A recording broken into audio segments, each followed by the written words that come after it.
इस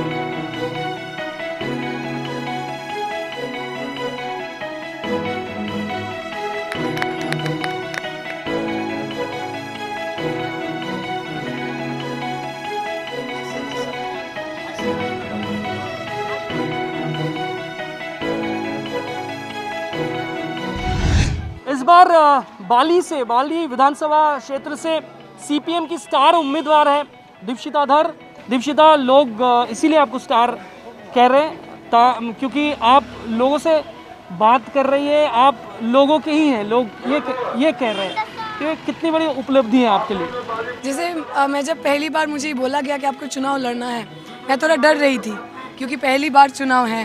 पर जब यहाँ पे आई, जिस तरीके से लोग ने मुझे प्यार दिया, मोहब्बत दिया, जिस तरीके से अपनाया, मुझे लगा ही नहीं कि ये कोई मुश्किल लड़ाई मेरे लिए होने वाला है। और मैं कोई बाहर का नहीं हूँ, मैं यहीं पे पली बड़ी हूँ, बाली मेरा जन्म स्थान है।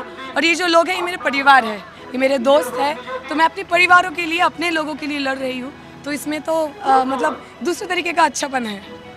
जेएनयू से सीधा यहाँ स्टूडेंट पॉलिटिक्स से मेन स्ट्रीम पॉलिटिक्स में, एक समय ये कहा जाता था कि सीपीएम मतलब आपको ग्रे हेयर होने की ज़रूरत है, लेकिन इस बार सब कुछ बदल गई है और लोग भी काफ़ी इसको मतलब बहुत अच्छे से एक्सेप्ट कर रहे हैं। तो इस बार क्या कहेंगे आप? हम कहेंगे ये बात सच है कि बहुत सारी युवा प्रार्थी इस बार हमारे लिस्ट में है, पर मैं कहूँगी हमारे तालिका में सबसे ज़्यादा जो युवा है उनका नाम है कांति गांगुली। उनका उम्र है 80 साल।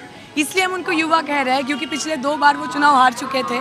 फिर भी जब सुंदरबन में अम्फान हुआ, साइक्लोन हुआ, वो उतर गए। वहाँ के जो एमएलए थे, जो उम्मीदवार जीत के आए थे, वो नहीं थे।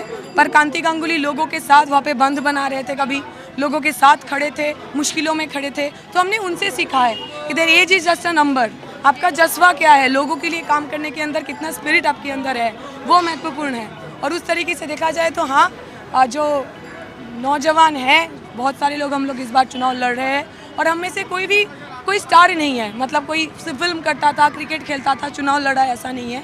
पिछले 10 सालों से हम मैदान में हैं, छात्रों की मुद्दों के लेके, नौजवान की मुद्दों के लेके, चाहे वो दिल्ली हो, चाहे वो पश्चिम बंगाल हो, जो लोग लड़ रहे थे उन्हीं लोगों को इस बार उम्मीदवार बनाया गया है। बीच में ये कहा जा रहा था, बहुत सारे लोग ये कह रहे थे कि सीपीएम और लेफ्ट मतलब 7% लोगों की पार्टी है, लेकिन कितना बदलाव इस बार आएगा, आपको क्या लग रहा है? चुनावी प्रचार के बाद क्या लग रहा है आपको? जैसे 2019 का मतलब लोकसभा चुनाव और विधानसभा चुनाव हमेशा अलग अलग होता है।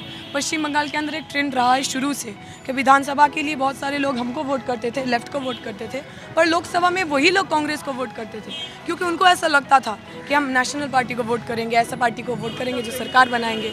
तो 19 का जो रिजल्ट था, वो 19 का रिजल्ट में भी वही आप देखेंगे, बहुत ज़्यादा पोलराइजेशन था।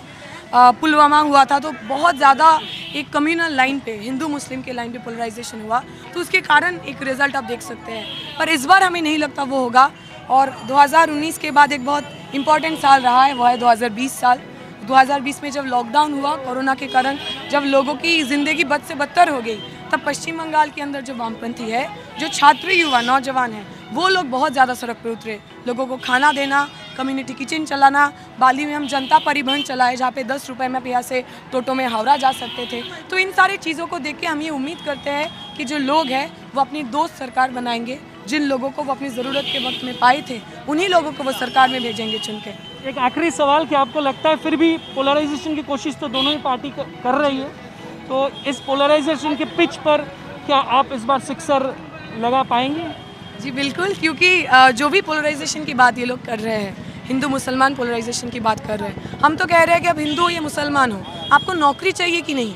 नौकरी तो सबको चाहिए, आप बीजेपी हो, तृणमूल हो, आपकी नौकरी के लिए हम लड़ेंगे। आप कहिए अब हमारे साथ रहेंगे या नहीं रहेंगे। जिस तरीके से नारी सुरक्षा का पश्चिम बंगाल के अंदर खराब हाल हुआ है, आपको नारी सुरक्षा वापस चाहिए या नहीं चाहिए, उसके लिए हम लड़ेंगे।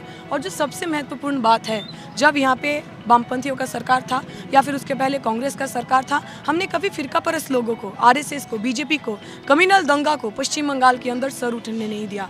ममता बनर्जी के वक्त में जिस तरीके से जातिगत सांप्रदायिक दंगा बढ़ा है, मुझे लगता है लोग अपना विश्वास फिर से, वो सुनहरे वक्त जिस वक्त पे हिंदू मुसलमान, हिंदी भाषी लोग, बांग्ला भाषी लोग इकट्ठे रहते थे, खुशहाली के साथ रहते थे, लोग वही वक्त को फिर से चुनेंगे। मान लीजिए आप जीत गई चुनाव, तो 3 काम क्या करने वाली है आप? इतना लोग जो सुन रहे हैं उनके लिए क्या कहेंगे? जैसे बाली के लिए हमारा 3 काम है जो हम ये वादा कर रहे हैं कि 5 साल के अंदर हम करके दिखाएंगे। यहाँ पे आप देख सकते हैं सड़क का हालत, आप देख सकते हैं बहुत जगह पे कूड़ा नहीं उठाया जाता है, ड्रेन का हालत ख़राब है और ये सब इसलिए हो रहा है क्योंकि पिछले सालों से म्यूनिसिपल इलेक्शन यहाँ पे हुआ नहीं। तो जिन लोगों को ये काम करना था वो ये सब किए नहीं। अगर हम चुन के आते हैं तो सबसे पहले हम जो करेंगे, म्यूनिसिपल इलेक्शन होगा, जो लोग काम करना चाहते हैं वो लोग चुन के आएंगे, हमारा जल कल बिजली पानी का जितना दिक्कत है उसको ठीक करेंगे। दूसरा, यहाँ पे एक अस्पताल है, केदारनाथ अस्पताल, जहाँ पे मेरा जन्म हुआ है। अगर आप उस अस्पताल में जाएंगे तो आपको समझ में आएगा कुछ नहीं है उसमें, बेसिक इंफ्रास्ट्रक्चर टूट गया है। और कोविड के टाइम सबसे ज़्यादा परेशानी, यहाँ पे बहुत सारी वर्किंग क्लास लोग रहते हैं, जूट मिल के मजदूर रहते हैं, बहुत दिक्कतों के बीच उनसे गुजरना पड़ा। अगर हम चुन के आते हैं तो जो स्वास्थ्य परिसेवा है, जो हेल्थ फैसिलिटीज़ है, उसको हम सुधारेंगे। और तीसरी और आखिरी और सबसे महत्वपूर्ण जो बात है, बाली का एक बहुत लंबा इतिहास है, बहुत बड़े लोग यहाँ पे जन्म लिए हैं, चाहे वो प्लेयर हो, फुटबॉलर हो, लिखने वाले हो। पर अभी अगर आप पूछेंगे कि बाली किस लिए जाना जाता है, बाली इसलिए जाना जाता है कि हमारा जो एमपी है वो सबके सामने घूस ले रहा था।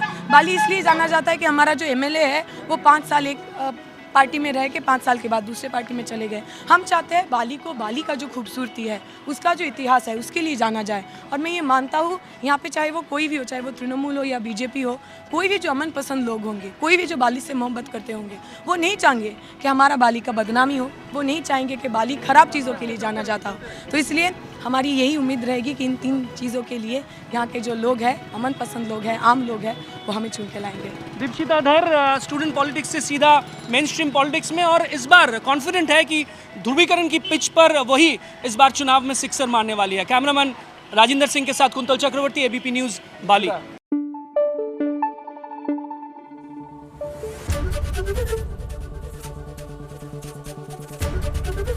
एबीपी न्यूज़ आपको रखे आगे।